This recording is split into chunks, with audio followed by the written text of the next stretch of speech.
Hi there, welcome back to Our Abundant Life. My name is Candice, this is my husband Adahi, and we're here to talk all things money. And today we're going to be talking about how to buy your second house with the equity that you have already in your first house, so that you don't need to save up another deposit or down payment. You can just use the money that you already have to your name. Excellent. So we recently celebrated our 10th wedding anniversary. Yay! Yeah. And we thought about and talked about some of the things that we've accomplished in that 10 years. For example, we've had 4 children. Yep. We've managed to build our own home here that we live in. We've lived in 2 different states here in Australia. Moved countries because we got married in New Zealand. We're from New Zealand. Yep. What else have we done? We've travelled to 6 countries with our kids in tow. So we've ticked off like all the big life things that we wanted to do, and we did it all before we were 30. And now I've taken maybe almost 100 flights with our kids in tow, which is crazy. I think I'd probably lose my mind if I actually had to take a flight by myself. I'd be constantly worried that I left somebody behind. Yeah, that's a lot of plane tickets. Now we're at a new decade and the next 10 years of our marriage and our life together, and we want to set some bigger and better goals. And one of those goals is to grow our wealth. Yeah, and I think one of the first steps towards doing that is by investing in a second home. Yeah, the only thing that is holding me back from that is I don't want to move. Like, the anxiety of having to move is just stressing me out. Yeah, not just that, but also all the packing and all the things that go along with that. Yeah. So much hard work. Because we're not just looking at moving down the road, we're looking at moving to a whole different state, which is scary. Adahi actually rang me from work the other day to tell me that his boss offered him, if he wanted to move to Brisbane, which is where we want to go, that his boss said that he will transfer him. It will be no problem to transfer him. He can go whenever he wants. And just, I had anxiety like the rest of the night. I was like looking for the chocolate everywhere, for the kids' Halloween candy and stuff. And I couldn't calm down. So we put that on hold just for now, but it's nice to know that he'll be able to still have a job if we move. Alright, so when we first thought about what we were going to do with this home, before we even built it, when we were still in the planning stages, we knew that this wasn't going to be the home that we would live in forever. Yeah, mainly because it's too small. We have 4 kids. This is only a 3-bedroom house, and it's quite a small 3-bedroom house. Once our kids get older, they're going to need a bit more space. It doesn't have a huge backyard or anything. Yeah, just mainly reasons like that. We wanted a bigger house, but we really wanted to get onto the property market as fast as we could because, you know, house prices keep going up. If we left it any longer to buy our dream house, we would never be able to afford it. So we had to just get in and start where we could. Yeah, that's part of the reason why we bought this place where we're living now. It wasn't too expensive. Yeah. It was pretty cheap for what it was, and we're happy to get ready and to get into the market. Yeah, one of the reasons we chose this place, we chose it, we researched the area and things like that because we wanted a place that was going to have high growth. When we started building this house, there was nothing around here. There was no shops. There was like 1-lane road, cows. There weren't that many houses around the area. Yeah, maybe like 200 houses, if that, yeah. At that time. It was just a new community that was just starting to get built. There was no public transport, no petrol station. You had to drive like 15 minutes to get anywhere, like to any kind of supermarket or store. But now, maybe 3 years on, the community has everything. It has shops, it has a petrol station. There are 5 parks, like five playgrounds within walking distance. One is directly opposite our house. It has all the amenities. We have public transport now, and with that, our house prices like just gone up crazy amounts. At the moment, they're just starting to build a massive shopping centre on opposite our estate, which is just going to make our property price go up even more. It's also close to a freeway. It's maybe 2 minutes from the freeway entrance and 20 minutes to the airport even on a busy day, because you can go through the back roads to get to the airport. So all in all, it's a pretty good area that we managed to get into, and that's really helped with increasing the equity or the value of our home. Yeah. So yeah, with all that in mind, probably one of the best things about this home that we were able to invest in is that the equity was able to be increased so much in such a short amount of time.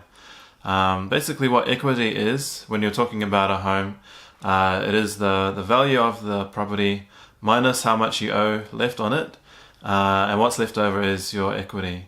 So for example, if your property in your home was worth $500,000 and you still owed, say, $300,000, then your equity would be $200,000. Yeah. In our case, we have an equity of about 230 to 240,000. There are a few reasons for that. The first reason is that when we first purchased this house, when we first started building it, we put down a really decent sized deposit or down payment, so we didn't have a huge mortgage. That money is now safely tucked away in our mortgage. We can probably access it if we needed to. The second reason is that we pay more than the minimum repayment for our house each month, so we can pay it off quicker. If we continue at this rate of paying it off at this rate, we'll have it paid off within 10 years, which is really great for us. And the third reason is what we talked about before, is that the property is increased because the infrastructure around it has increased and the amenities that are available to people who live in this community have increased. Right. So now we're going to get to the nitty gritty. How are we going to use that equity that we have available to us to be able to fund our next house purchase? What we're going to do is we're going to go to our bank, and the bank here in Australia, they're going to lend you 80% of your house value minus what you owe on it. So that when you go to the bank, they'll talk to you about two types of equity. The equity that we talked about just before, and the second type of equity is what's called the usable equity, which is 80% of your house value minus what you owe. That's going to be your usable equity, and that's what you can withdraw, because they want to have that 20% just as a backup and as a buffer for them as a bank, because they're lending out money. They want to, always cover themselves. All right, so for example, using our same example as before, say that your property in your house is worth $500,000. 80% of $500,000 is $400,000, and so you still owed the $300,000. $400,000 minus the $300,000 will give you $100,000 of usable equity. That's what the bank is going to let you be able to take out to act as a down payment or a deposit on your next house. And the amount you want to spend no more than 4 times what your equity is on a new house. So if you have $100,000 in equity that you can use, you don't want to purchase a house for more than $400,000, which is pretty reasonable, I think. Definitely, you can get some good properties and houses around for under that amount. Yeah. Depending on the areas that you're living in. Yeah, maybe not like inner city Melbourne or inner city Sydney, but on the outskirts you can.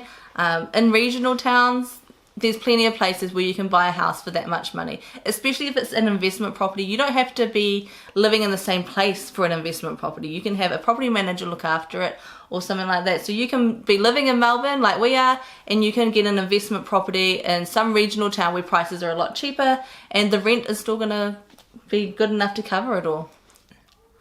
So depending on your own situation and circumstances, you may be looking to rent out the home that you're in and buying a second property for yourself to live in, or you could be the other way around, staying in the home that you have and buying an investment property for someone else to rent and live in.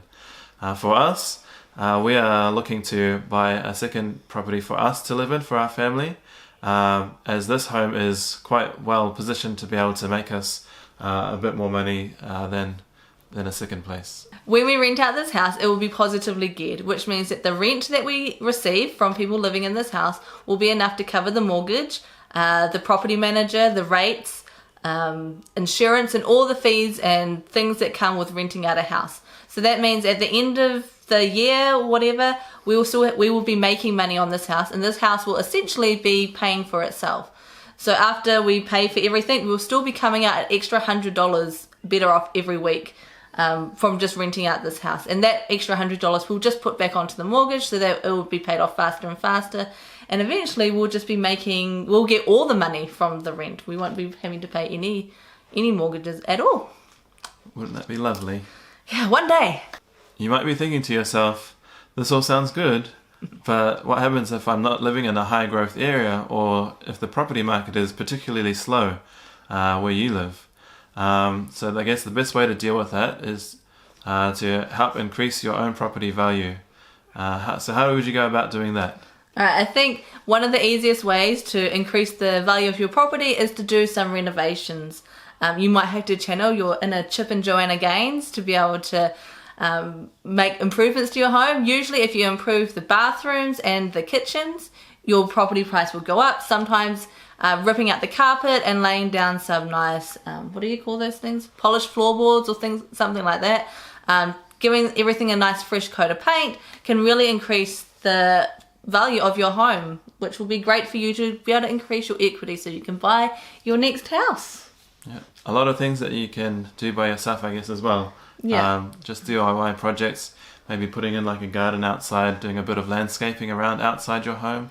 Those things will help to increase the value of your property as well, and therefore will increase your equity. The prettier your house is, the more money you're going to get for it. If you have good air conditioning, good heating, like all those fancy things, NBN, like the fancy fast internet. I don't really know if it's any faster than other internet. I mean, we have it, but we haven't seen any difference whatsoever.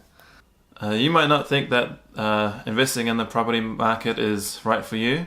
So there are definitely other options out there that are available. One of the most obvious is the stock market. Yep, the stock market, even though it has its ups and downs and it goes kind of like a wave, it performs consistently over the long term, and your money is generally pretty safe in there if you choose the right things.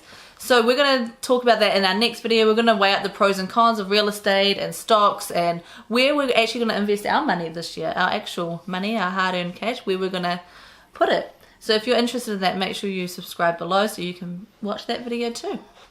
And if you're still working on getting that first property of your own, make sure to check out one of our previous videos that we'll leave a link for down below about how we saved $40,000 in 1 year on a single income with too many children to count.